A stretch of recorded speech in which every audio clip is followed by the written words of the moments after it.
asalaamaaleykum mbokk yi dal leen ak jàmm ci seen xibaaru météo tàngaay bi nag ñu ngi koy tàmbalee di nemmeeku ci gox yu bëri ci réew mi ci diggu bëccëg gi waaye tamit température yi mi ngi tàmbalee di jóg ci guddi gi jàpp bërset bi loolee nag buñ ko méngaleeg li nga xam ne moo fi weesu woon seddaay bi dina wàññeeku ci gox yu bëri ci réew mi bu ñu xoolee nag jaalee ci biir leeral xibaar yooyu le tàmbalee ko si suñu animation satellite dañuy gis que ni asamaan si dana leer dana am tuuti niir waaye teewul dana leer bu baax ci diggu bëccëg gi daanaka jant bi moo fi gën a fës waaye bu ñëwee ba ci guddi gi jàpp boori bërset bi foofee tamit dana am asamaan si dana leer bu baax rawatina diggu dëkk bi jëm nag boori penku tuuti niir la ñuy séntu ci boori bëj Saalum rawatina boori Sédhiou ak Kédougou waaye tamit ci boori bëj Gànnaar li ko dalee Ndar jëm boori Podor température nag dana dalee ci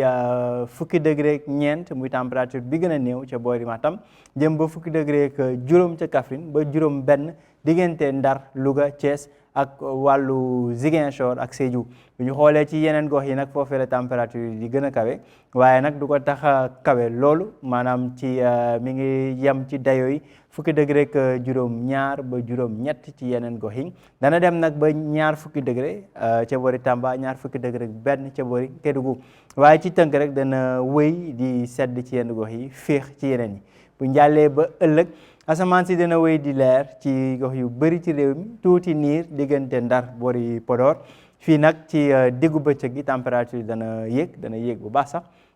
rawatina ci diggu dëkk bi jàpp boori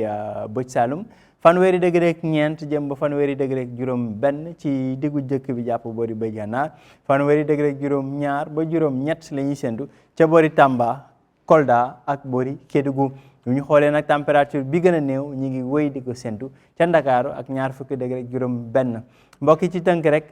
température yi yéeg na buñ ko méngaleeg fan yi weesu seddaay bi dana wàññeeku dana des nag ci yenn gox yi rawatina boor yu bëj Gànnaar ak yenn goxu bëj Saalum yi waaye température yu yéeg la ñuy seetlu rawatina diggu bëccëg gi